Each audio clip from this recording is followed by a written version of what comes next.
আসসালামু আলাইকুম। আজকে কথা বলবো কিভাবে পেরিফেরাল আর্টেরিয়াল ডিজিজ বা রক্তনালী বন্ধজনিত রোগ প্রতিরোধ করা যায়। সারা পৃথিবীতে যতগুলো পা কাটা পড়ে তার অর্ধেকের বেশি কাটা পড়ে এই পেরিফেরাল আর্টেরিয়াল ডিজিজ বা রক্তনালী বন্ধজনিত কারণে।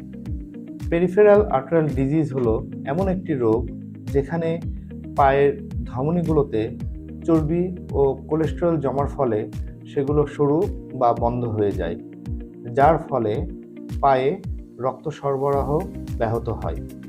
কিছু সহজ অভ্যাস ও জীবনযাপনের পরিবর্তনের মাধ্যমে এই রোগের ঝুঁকি অনেকাংশে কমানো সম্ভব। নিজে ধূমপান করা বা ধূমপানরত কারো পাশে থেকে পরোক্ষ ধূমপান, এই দুইটাই খুবই ক্ষতিকর। ধূমপান রক্তনালী বন্ধের সবচেয়ে গুরুত্বপূর্ণ একটি কারণ। নিয়মিত ব্লাড সুগার পরীক্ষা করুন, পায়ের যত্ন নিন, পায়ে কোনো ক্ষত বা ঘা দেখা দিলে তার দ্রুত চিকিৎসা শুরু করুন।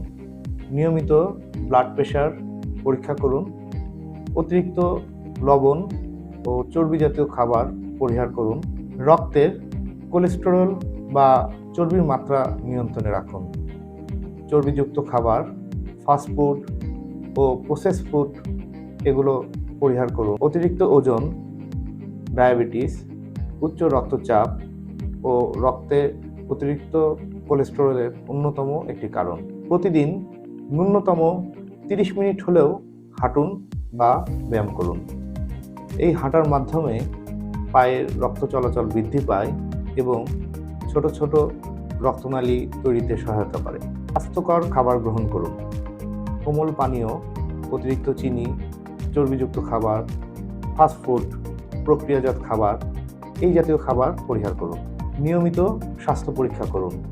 হাঁটতে গেলে পা ব্যথা বা পা ধরে আসা, বিশ্রামের সময় বা রাতে পা ব্যথা করা বা পা জ্বালাপোড়া করা, পা ঠান্ডা হয়ে আসা, পায়ে কোনো কারণে ক্ষত তৈরি হলে যদি তা না শুকায়, পায়ে বা আঙ্গুলে গ্যাংগ্রিন বা পচন রোগ দেখা দিলে, পায়ে পালস না পাওয়া গেলে, এ সকল লক্ষণ দেখা দিলে সময় নষ্ট না করে দ্রুত একজন ভাস্কুলার সার্জনের পরামর্শ নিন।